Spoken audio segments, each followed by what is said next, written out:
The shocking news that Suzuki is planning on exiting MotoGP for 2023 has certainly stirred up the fans and given us something to discuss on this weekend where there is no two-wheeled action.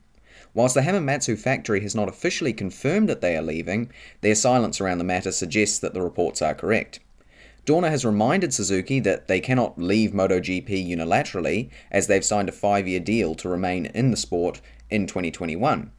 However, Dorna won't necessarily stop Suzuki from exiting from the sport, provided that a deal of some kind is reached between the two parties.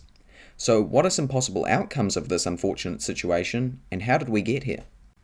To start with, I've seen lots of people suggesting that Suzuki is going bankrupt or dying a slow death. Now, I'm no financial guru or anything like that, but I don't believe this is true. While Suzuki is the smallest of the big four, in motorbike terms at least, they do produce plenty of bikes and are making a profit at the very least, from everything that I've read. We have to remember that Suzuki sells cars, bikes, ATVs, outboards, and all of that kind of thing, so looking at the relatively small number of motorbikes they sell does not represent the whole company. The most likely reason for Suzuki leaving is marketing versus the cost of staying in the sport, particularly as the Suzuki team does not have a title sponsor, unlike its competition in Repsol Honda, Monster Yamaha, or Ducati Lenovo. Because of sport bike sales slowing down over time, the win on Sunday and sell on Monday attitude that's been involved with racing for so long has become less and less critical, particularly in Western markets. And so that has meant that staying in MotoGP and spending millions to develop a bike and everything just to promote the GSXR line for Suzuki has become less and less valuable to the company.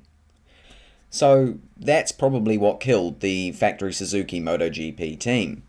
So with all that said, what now? Well, as far as I can see, there are a few different options.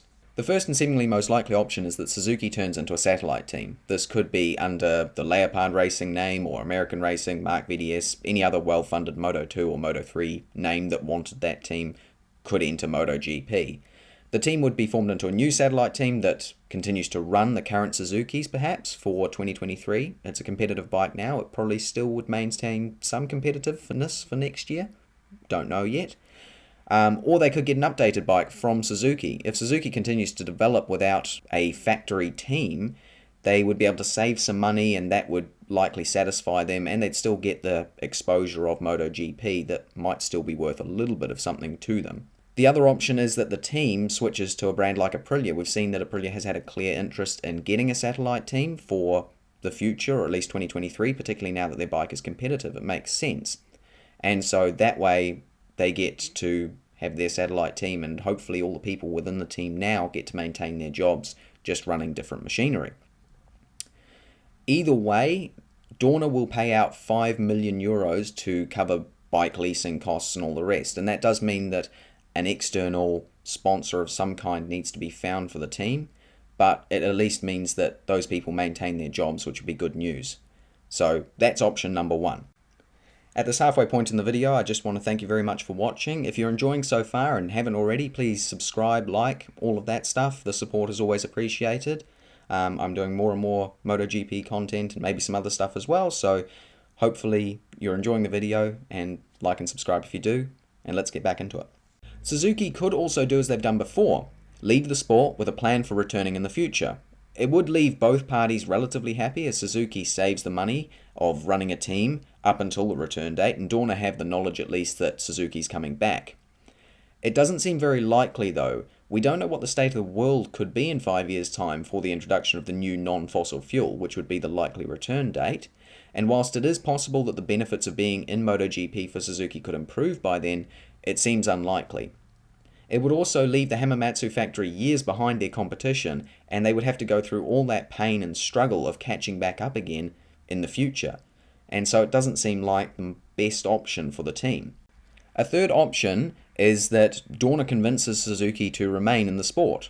The only way that I would see this happening is if the team was suddenly given a lifeline of some kind in the form of a big money sponsor who would come in and cover half the cost or whatever it is that actually makes it beneficial for Suzuki to remain in the sport. The team would remain a factory team, but the introduction of more money would decrease the cost for Suzuki to remain, and hopefully that would convince them to stay. I could see Dorna attempting to help Suzuki to find a sponsor to just keep them in the sport, since a factory team would likely be preferred to a new satellite team since it's always more interesting to see lots of different manufacturers on the grid. We'll have to see if this happens, but it doesn't seem super likely. Who knows? Dorna suggested in their release about this whole Suzuki situation that they have lots of interest from other full factory teams wishing to join MotoGP, and that seems unlikely. Kawasaki have decided in the past that the cost of MotoGP outweighs the benefit. BMW would be cool to see on the grid, but given that their World Superbike project hasn't gone very well, that seems unlikely. The other possibilities seem to be Gas or Husqvarna, but they're offshoots of KTM, so I would expect them to enter as satellite teams of KTM, not a new factory. And then there's one other one, which I haven't seen mentioned a lot, which is Triumph. If there is one factory that I could see entering GP, it would be them. They are a small company compared to the big four, of course, but they do have connections with Dorna already through Moto 2, and as they are a more premium brand similar to Ducati or Aprilia, I could see them entering the grid to kind of compete with those other European brands. So what are your thoughts on this whole Suzuki situation? What do you think will happen, not just with Suzuki, but also to the rider market as well? If this team does disappear or turn into something else, where do you think Joan Mir, Alex Rins, the rest of the grid will all shuffle around to? If you enjoyed this video, then please like and subscribe, comment below. Thank you very much for watching. Goodbye.